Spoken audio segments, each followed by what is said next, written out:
Hi, I'm Joanne, and thanks for joining me at Crafting with Confidence. About 6 months ago, my husband suggested I consider trying to make a quilt something like this for him, as he liked the 3D effect. So after some experimentation, I came up with this sample block. Not surprisingly, it's in shades of blue, which we both love, and which makes me think of water and sand. I couldn't find a pattern anywhere, so here's one I came up with on my own. The handy thing is that the same block is repeated throughout.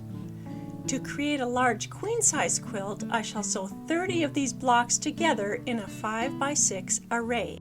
Here's what the strips look like when they've been cut, and here are some exact dimensions of each strip.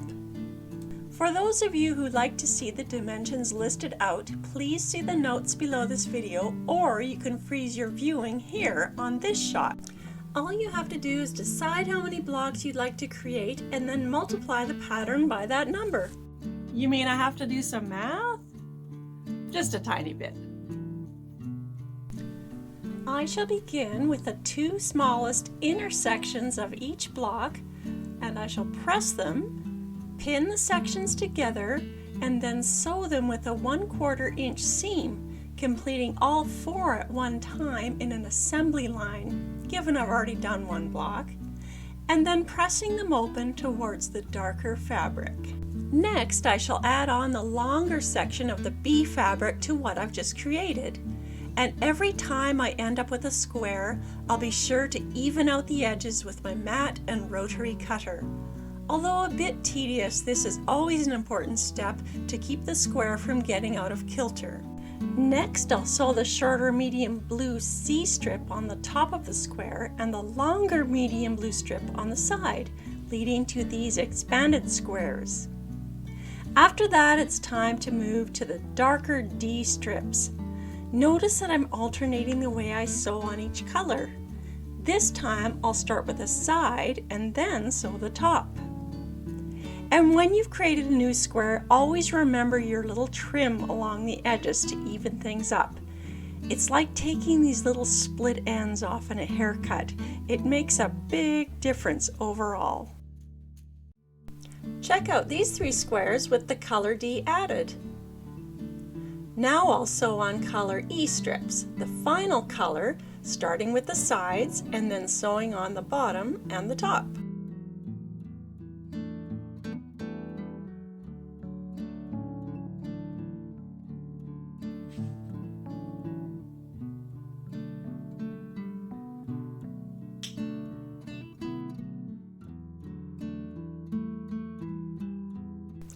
Before taking the project further, I'm going to test how this first strip drapes over a queen-size bed.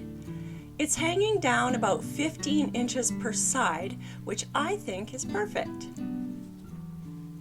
I'll also see what it looks like across a king-size bed. Here it would still cover the width with a 4-inch drape on each side. I could be happy with this, or I could add a several-inch border around the whole quilt to have it drape a bit further. I'm pretty excited about how the first row turned out, so now it's just a matter of repeating the same process 5 more times and then sewing all those strips together, so that will take a little while.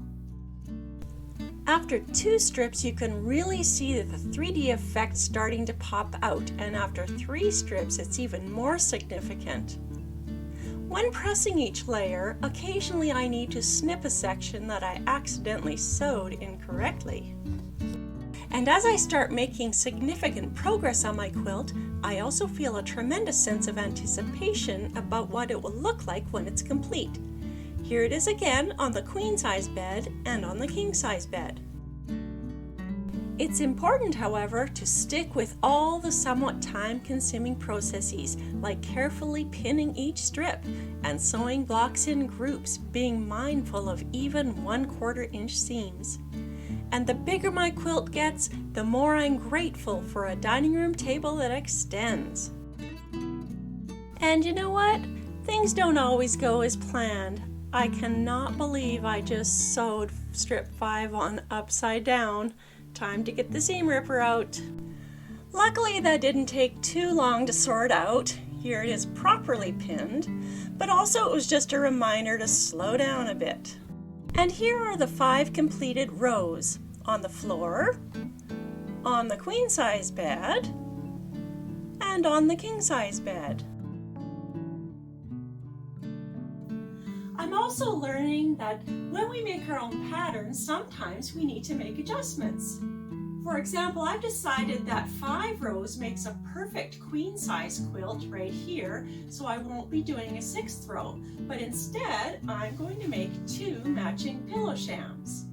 I see that my current shams are 28 inches by 20 inches, and the inside sections of my quilt blocks are 12 by 12.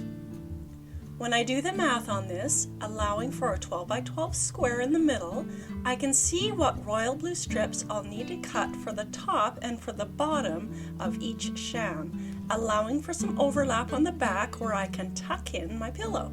The shams will come together quite quickly, starting with the inner 4 colors, sewing on the side pieces to make the top, and adding on the back pieces, including some simple finished edges where they overlap in the middle. I felt like the sham needed a little something to make it feel more finished, so on the right side I sewed an additional 1/4 inch seam. And they turned out pretty nicely for both the queen size bed and the king size bed. How I create the quilt sandwich and finish off the machine quilting and binding won't be included in this video, but the process will look very much like what I did to complete this king size Bargello quilt a few years ago, for which I hired the stitching done. If you've enjoyed this video, please subscribe to my channel, and I hope to see you again soon at Crafting with Confidence.